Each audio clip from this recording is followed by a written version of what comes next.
Au nom du Père et du Fils et du Saint-Esprit, ainsi soit-il. Mes bien chers frères, nous avions vu il y a peu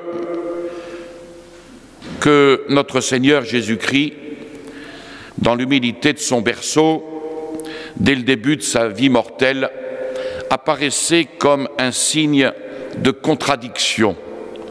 Il ne laissait pas le monde indifférent. Il le remue même, ce monde. Il attire les âmes, ou alors il les effraie. Il soulève des tendresses et des adorations, mais aussi des haines mortelles. On vient de partout et toutes les classes se font représenter à ses pieds. Le jour de l'Épiphanie, c'est le tour des rois mages, c'est le tour des païens. La crèche s'enrichit ainsi de nouveaux personnages. L'Épiphanie, on vous le redit chaque année, c'est la manifestation de Dieu. L'Église grecque catholique parle plutôt de théophanie, qui a le même sens. C'est la fête de la lumière qui se manifeste et qui se répand. Cette lumière est partie des collines de Bethléem, où les anges l'ont fait briller aux yeux éblouis des bergers, et plus encore à leur cœur. Cette lumière a traversé les plaines et les vallées, les collines et les montagnes, les ruisseaux et les fleuves. Elle est devenue l'étoile des mages, et elle a brillé pour eux dans le ciel limpide de l'Orient. Et c'est là même, il n'y a qu'une clarté. Tout rayon d'astre ou d'âme vient et doit s'y rapporter. C'est Jésus, Verbe éternel, lumière de lumière. Il éclaire les yeux et il éclaire les cœurs par les yeux, et aux uns et aux autres, il se donne. Et Dieu avait besoin de se manifester au peuple. Cette fête inaugure donc, après le cycle de la Nativité, le cycle de l'Épiphanie, au cours duquel vont être commémorées les révélations, les manifestations successives du Verbe incarné. Dieu se manifeste au peuple par son Fils unique, et il le fait par la révélation de l'étoile au fond de la Chaldée. Aux Juifs, il se manifeste par la sainteté et par la vision de Saint Jean-Baptiste, et il le fait par le baptême dans les eaux du Jourdain. Et enfin, aux apôtres, il se manifeste, il se révèle par le miracle à Cana, miracle qui éveille leur foi. Dieu a donc manifesté son Fils fait homme.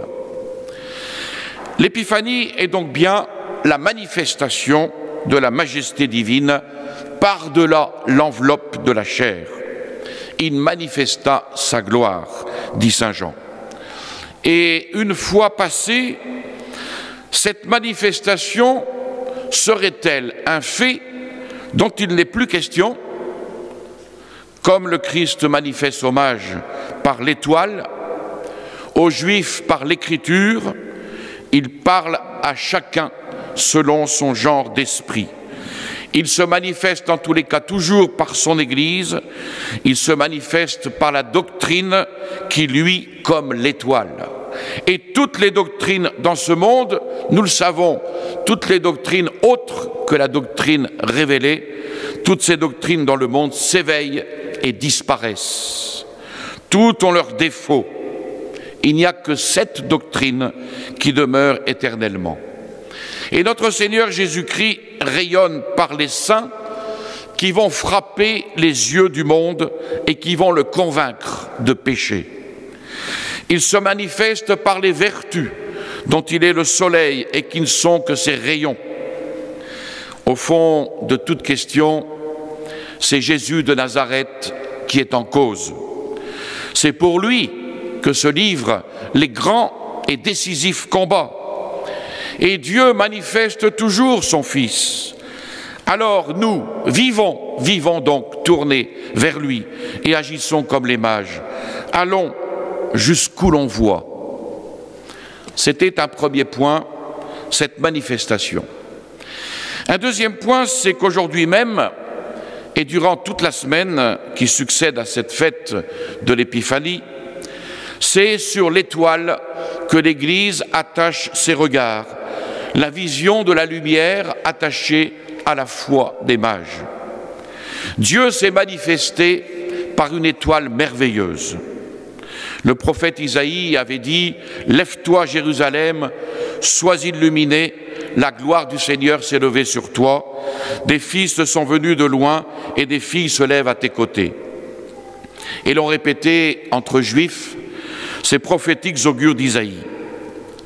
Alors que l'on relit aujourd'hui dans l'Épître ces somptueuses promesses dont se berçait l'ambitieuse impatience des Juifs, dans l'Évangile, saint Matthieu survient pour nous en raconter l'échéance. L'illumination qu'attend Jérusalem commence de resplendir sur un horizon fort lointain, au fond des ténèbres qui couvrent les gentils. Il y a là une manifestation de la souveraineté de Dieu. L'Épître prédit admirablement l'Évangile et éclaire le mystère. Une étoile se lève au firmament. La lumière se fait dans l'esprit de quelques sages du paganisme et ils comprennent que c'est le signe du grand roi. Ils se mettent aussitôt à sa recherche et ils se munissent des présents qu'ils veulent lui offrir. La gloire divine apparaît miraculeusement dans le ciel, mais aussi dans les cœurs. Et par-delà les distances, l'étoile visible réjouit la révélation intérieure et fait éclater la vérité annoncée par le prophète, celle que chantait l'introïte. Voici qu'arrive le souverain Seigneur, il tient dans sa main le règne, la puissance et l'empire.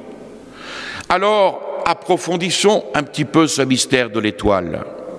Chacun de nous, ainsi que les mages, chacun de nous a son étoile, c'est-à-dire quelque chose qui l'attire vers Dieu, qui lui indique la vérité, qui lui sert de point de repère.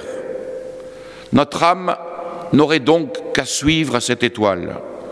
Elle n'aurait qu'à aller où cette vérité la conduit, et elle arriverait là où il lui serait bienheureux d'être et bienheureux de rester surtout. Cette étoile qui conduisait les mages n'était point le soleil. Elle se contentait d'orienter, de diriger, de guider dans la nuit, sans en dissiper les ténèbres, un peu comme cette foi, semblable à la foi dont elle peut être regardée comme l'image. Avec elle, il y a assez de lumière pour qu'on puisse marcher et qu'on puisse aller vers Jésus.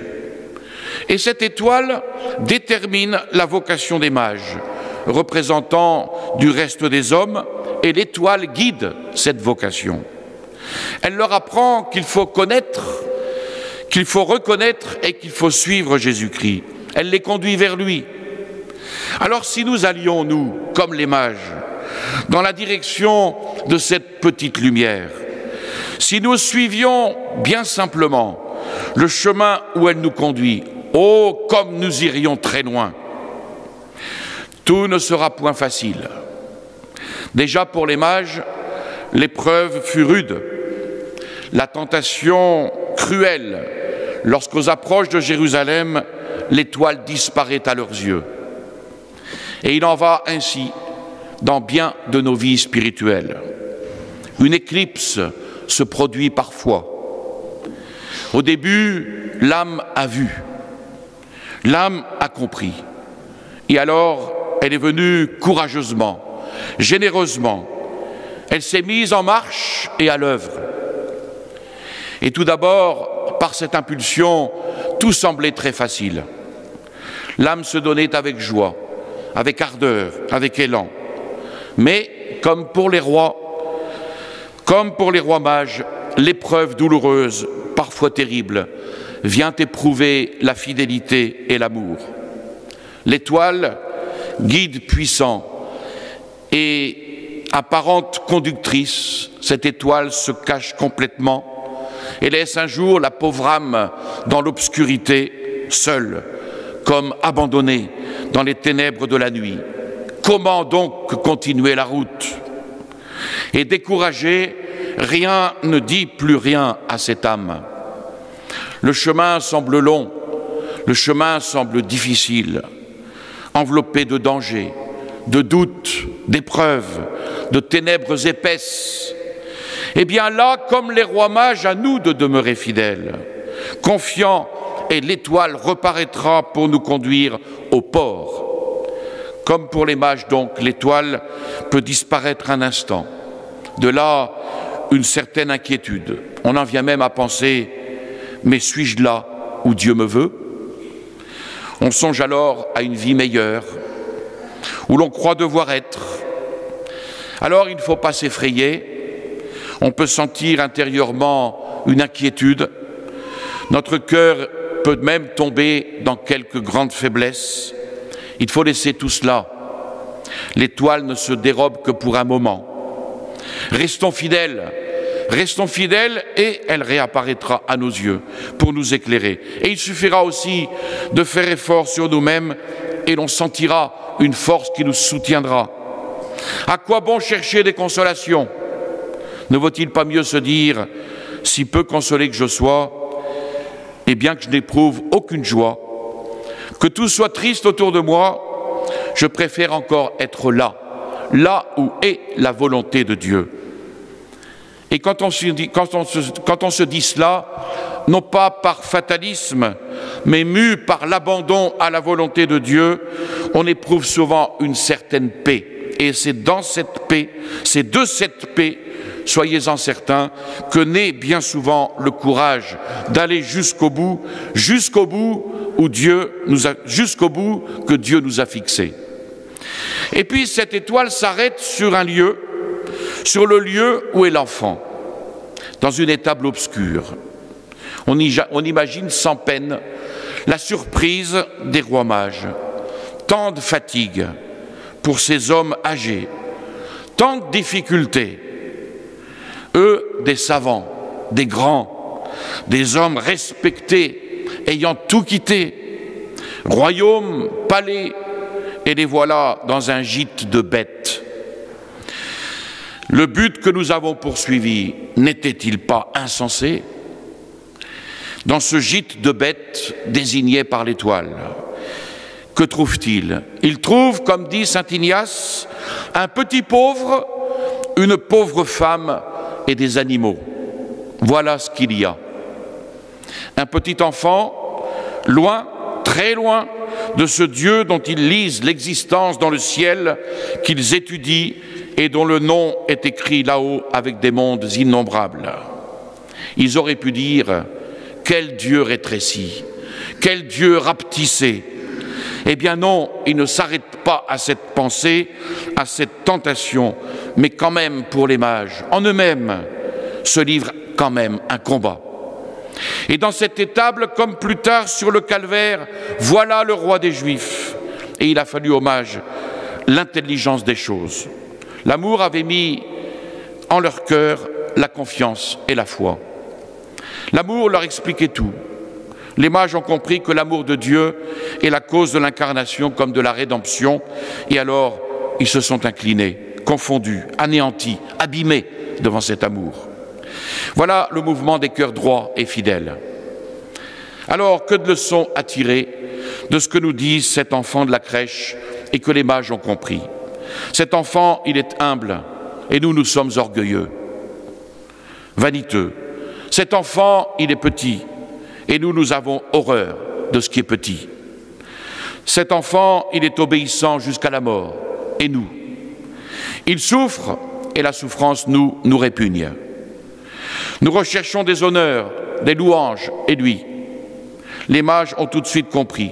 Ils ont pu mesurer l'amour de Dieu dans sa pauvreté, dans sa misère, et ils se sont inclinés devant cette abjection d'autant plus profonde et complète que l'amour était plus grand ils interprétèrent ce qu'ils voyaient par l'amour, et c'est ce même amour qui leur avait fait accomplir à eux une folie par ce long voyage. L'amour peut bien avoir fait faire une folie à Dieu. Oui, il a fait toutes les folies que le véritable amour peut inspirer, s'abaisser jusqu'à la crèche, jusqu'à la croix, jusqu'à l'Eucharistie. Mais pour tomber à genoux au lieu de se détourner de ces choses comme d'une sottise incompréhensible, il faut que le cœur parle. Il faut que le cœur montre qu'il n'y a rien de plus grand que le dévouement, le don de soi, l'amour de charité. Et c'est pour cela que les mages se prosternent, adorent le nouveau-né tout en jetant un regard illuminé sur la miraculeuse pureté de la très sainte Vierge Marie. Dans cette crèche, les mages ont lu la déchéance de l'homme et la bonté de Dieu venant relever cet homme. Il y a en effet des choses dont il faut se moquer ou qu'il faut adorer. Et les mages se sont prosternés et leur cœur ouvert a fait ouvrir leurs mains et leurs trésors. Et sur l'inspiration de l'amour, ils répandent ce qu'ils ont de plus précieux aux pieds de l'enfant Jésus, or, encens, myrrhe, présent chargé d'un sens profondément mystique. L'or, c'est l'hommage rendu au roi de l'univers. Il est roi et sa générosité lui a bien mérité de régner sur nos cœurs. L'encens proclame la divinité de l'enfant. Il est Dieu. Oui, il fallait être Dieu pour faire ce qu'il a fait. Emblème de leur amour, de leur prière qui se consume et qui monte de la terre vers le ciel. Puis reconnaissant dans ce petit enfant la sainte victime du calvaire qui s'est volontairement condamnée à souffrir du berceau à la croix, il verse la myrrhe de la pénitence, de la mortification et du sacrifice, car il n'y a pas de véritable amour sans immolation et sans sacrifice. Cette myrrhe, c'est le présage de la mort que le Fils de l'homme va subir. Il est homme, couché dans ce lit de pauvreté, de souffrance, en attendant la croix. Alors nous offrons alors ce que les mages ont offert. Offrons ce que nous avons, biens multiples qui doivent être aussi au service de notre Seigneur Jésus-Christ, biens du cœur qui doivent y être tout entiers. Offrons-lui le meilleur de nous-mêmes. Le meilleur de nous-mêmes. Il n'y a rien de bon dans l'encens que ce qui monte en fumée vers le ciel. Dans l'âme, il n'y a rien de bon que ce qui monte vers Dieu en prière et en amour. Il y a enfin un troisième et dernier point que je ne ferai qu'effleurer, c'est la fidélité des rois mages qui est tout entière dans ce mot. Nous avons vu et nous sommes venus. Voilà bien la parole de la foi, la parole de l'âme fidèle. La foi a répondu à ce langage de Dieu, au langage de cette manifestation. Et les mages se sont levés et ils ont cru. Ils ont discerné le message du ciel. Ils ont su découvrir la tendresse infinie sous les apparences cachées dont elle s'enveloppait. Ils se sont levés, tandis que les Juifs sont restés sourds, malgré l'étoile qu'ils possédaient. Nous avons vu et nous sommes venus. Rien ne les forçait à venir, rien. Mais d'aussi loin qu'ils ont vu, ils se sont levés.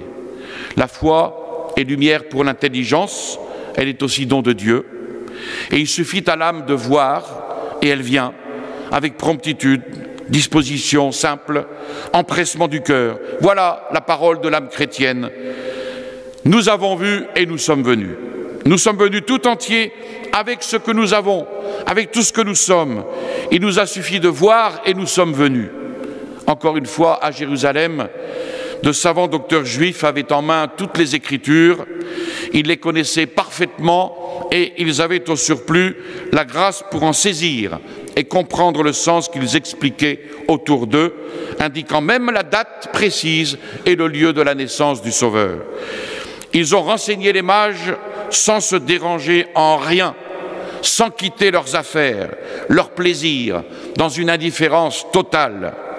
Eux ne sont pas venus et n'ont rien vu. L'obstacle qui étouffe la vraie lumière, c'est l'orgueil. Et il n'est pas de vraie lumière possible sans humilité. Tout déjouait donc les plans et les calculs de ces Juifs orgueilleux. Ils avaient rêvé d'un Messie triomphant sur la terre, une sorte de Jupiter, avec tout le prestige de la gloire mondaine. Combien d'âmes savent où est le bien? Combien d'âmes parmi nous sont clairvoyantes? Elles s'analysent parfaitement. Elles voient, mais elles ne viennent pas. C'est de la lâcheté. Eh bien, il faut le dire aujourd'hui spécialement.